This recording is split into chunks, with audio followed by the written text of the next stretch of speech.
सही लग रहा है शेड लगा के? What's up guys, welcome to the video. You are watching car Kumari. आपने सुना ही होगा कि जैसे आपके ये अंकल हैं और ये आंटी हैं जो कि इतना हेल्दी लाइफस्टाइल जीते थे। उन्होंने कभी दारू नहीं पी लाइफ में, सुट्टा नहीं मारा, टाइम से खाया, टाइम से सोया, टाइम से उठा, एंड उसके बावजूद भी उनको एक भयंकर बीमारी हो गई and they lost their life. Covid के बाद से हम सब काफी अवेयर हो गए हैं अपनी हेल्थ को लेकर, अपनी लाइफस्टाइल को लेकर, लेकिन अभी भी 10 में से 4 लोग जो हैं वो इनएक्टिव हैं, वो एक्सरसाइज नहीं करते हैं। तो अगर आप उन 4 लोगों में से हैं तो start your workout regime today. तो कोविड ने हमारी लाइफस्टाइल को काफी चेंज कर दिया है, हम सब काफी जागरूक हो गए हैं, but question is that enough? Time that we all come together and address the major issue, that is air pollution, जिसकी वजह से इतनी भयंकर भयंकर बीमारियां हो रही हैं। अभी एक रिसेंट आर्टिकल में मेंशन था कि वर्ल्ड की टॉप 10 सिटीज को पब्लिश किया गया जहां पर बहुत पोल्यूशन है, और उन टॉप 10 में से 6 इंडिया से थी। तो अब इंडिया पूरे वर्ल्ड का 50% तो ऑक्यूपाई नहीं करता है, तो definitely this has to raise an alarm in all of us। और ये एयर पोल्यूशन का 20 to 30% आता है व्हीकल से। तो आप सोचो, अगर हम एज अ सोसाइटी एक साथ जुड़कर इसको चेंज कर दें। गवर्नमेंट इतना जोर दे रही है ईवीज पे, ऑब्वियसली बिकॉज ईवीज पे जीरो एमिशन होता है compare two of course gasoline cars. हमारे पास अभी बहुत कम है ईवीज कार, लेकिन ग्रेजुअली जैसे जैसे ईवीज कार बढ़ेगी रोड पर तो पोल्यूशन भी सिग्निफिकेंटली कम होगा। डिफरेंट डिबेट है कि ईवीज कितनी पोल्यूशन लेस हैं फॉर द एनवायरनमेंट, बिकॉज वहाँ पर आप जैसे ये वाला क्लिप सुनिए। ईवी कहने के लिए इको फ्रेंडली है, बट जो उसकी बैटरी जिस तरीके से बनती है उसके लिए जो रिसोर्सेज लगते हैं, इलेक्ट्रिसिटी ज्यादा हार्म करती है as compare to petrol. So according to him, EVs are also not safe and all that, but we will deep dive into it. But as of now, अगर आप experts की माने, and all over it, just not in India, but आप देखो Europe में भी अभी declarations हो गए हैं कि आगे आने वाले समय में जो गैसोलीन इंजन है वो कम्प्लीटली बैन कर दिए जाएंगे और ईवीज को प्रमोट किया जाएगा। There is a mindset and thoughtful processes that has gone behind it, and उसके बाद ही सब लोग साथ में जुड़ के एक नई नींव रख रहे हैं जहाँ पर कि हम इलेक्ट्रिक व्हीकल की एक नई शुरुआत करने वाले हैं। क्या लगता है आपको इस बारे में? आप मुझे बताओ कमेंट सेक्शन में। अगर आपके डिफरेंट थॉट्स भी हैं तभी आप मुझे बताओ, क्योंकि let's have a healthy discussion around this topic. और सब्सक्राइब कर लो चैनल को अभी के अभी, बेल आइकन को भी प्रेस कर देना, क्योंकि अपकमिंग वीडियोस में मैं कोशिश करूंगी कि मैं एक्सपर्ट्स के पास जाऊं और उनसे उनका फीडबैक डायरेक्टली लेकर आऊं आपके लिए, और वो तभी पॉसिबल हो पाएगा जबकि आप एक कम्युनिटी बनाएंगे मेरे साथ यहाँ पर। तो सब्सक्राइब नाउ। के बाद आता है नॉइस पोल्यूशन। नॉइस पोल्यूशन से बहुत सारी स्पीशीज एक्सटिंक्ट हो गई हैं, जो जिनका एक इक्वल राइट था इस धरती पर रहने का, वो नहीं है अभी। इसके साथ साथ नॉइस पोल्यूशन से कितने इश्यूज होते हैं। आप देखो, स्ट्रेस होता है, रातों को नींद नहीं आती है, डिप्रेशन होता है लोगों को, बड़ी मेजर बीमारियां हो जाती है। टाइम से पहले हम सब बहरे होने वाले हैं इस नॉइस पोल्यूशन के चक्कर में। ईवीज अगर आपने चलाई है, आपने अगर एक्सपीरियंस किया है, तो आपको समझ आएगा कि ईवीज में कैबिन के अंदर तो बिल्कुल शोर नहीं होता, लेकिन बाहर भी शोर नहीं होता है। जब हम एक एक गाड़ी कंपेयर करते हैं तो हमें लगता है कि हाँ ठीक है, रिलेटिवली शांत है, बट आप इमेजिन करके देखो कि आज सड़क पर जितनी भी गैसोलीन कार्स चल रही हैं, अगर हम उसको रिप्लेस कर दिए ईवी से तो कितना नॉइस पोल्यूशन कम होने वाला है। आप और हम ही हैं वो लोग, जब हम शोर शराबे से शहर के परेशान हो जाते हैं तो हिमाचल भागते हैं, कसौल भागते हैं, ऋषिकेश भागते हैं, right? Do you agree?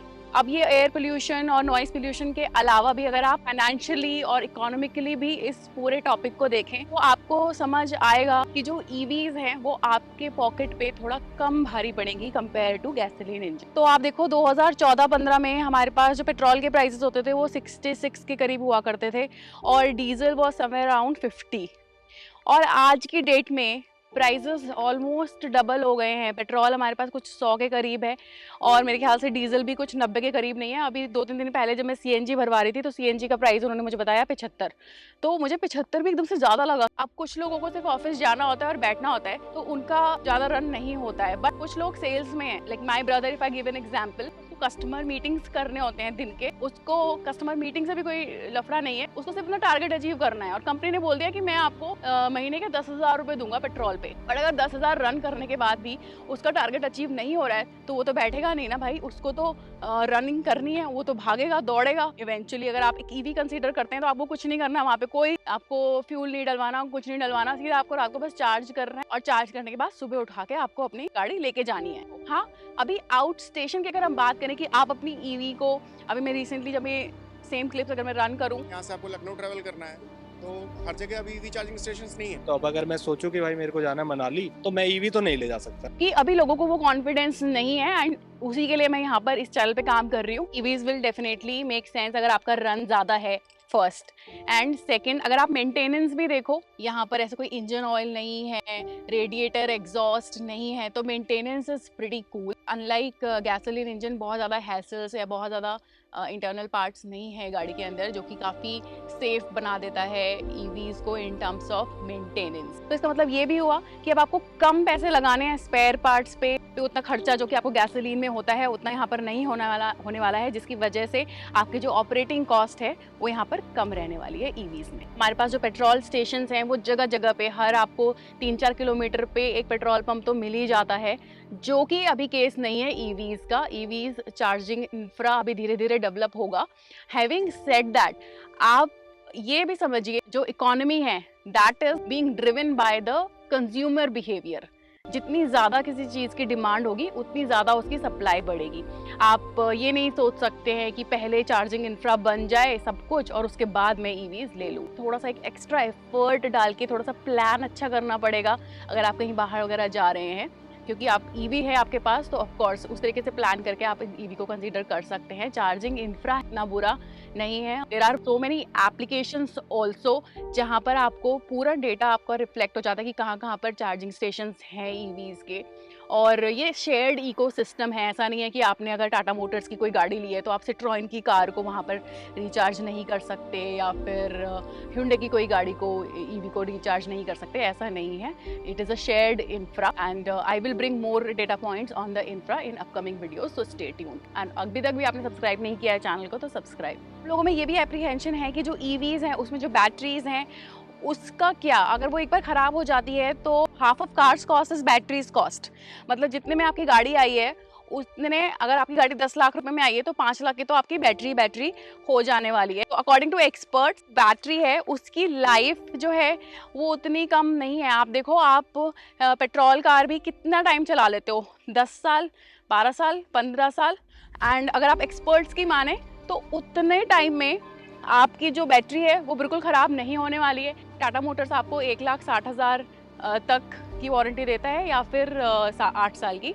Citroen आपको यहाँ पर 7 साल की देता है और 1,40,000 रन तक की वो वारंटी आपको बैटरी कवर करता है। अगर हम और फायदे की बात करें ईवीज की, तो आपने ईवीज में देखा होगा जो बैटरी है वो थोड़ा सा नीचे ग्राउंड पर सिचुएटेड होती है, जिसकी वजह से जो सेंटर ऑफ ग्रेविटी है वो बेटर होती है ईवीज में, जिसकी वजह से जब आप गाड़ी चलाते हो आपको महसूस भी होगा कि गाड़ी जैसे थोड़ा ज़मीन से चिपक के चल रही है। जो एंथुसियास्ट हैं उनको बहुत मज़ा आता है गाड़ी दौड़ाने में। तो आप अगर ईवीज की बात करें तो आपको ईवीज में जो टॉर्क है वो एकदम से मिलता है। ऐसा नहीं है कि गैसोलीन इंजन में 1000 आरपीएम या 1500 आरपीएम पे ही मिलेगा। यहाँ पर आपको जो टॉर्क है राइट फ्रॉम द 0 आरपीएम आपको मिलने लग जाता है, जो गाड़ी जिंग करके दौड़ती है। जब मैंने BYD ऑटो 3 चलाई थी, व्हाट एन एक्सपीरियंस, लग रहा था कि भाई गाड़ी में जान है। तो इस बात में कोई दो राय नहीं है कि ईवीज एब्सोल्युटली सेफ है, फन टू ड्राइव कार्स हैं, उसके अलावा इकोनॉमिकली वाइबल है। ऑन टॉप ऑफ दैट हमारे पास गवर्नमेंट का सपोर्ट है। बाय 2030 गवर्नमेंट इज ट्राइंग जो ईवीज हैं वो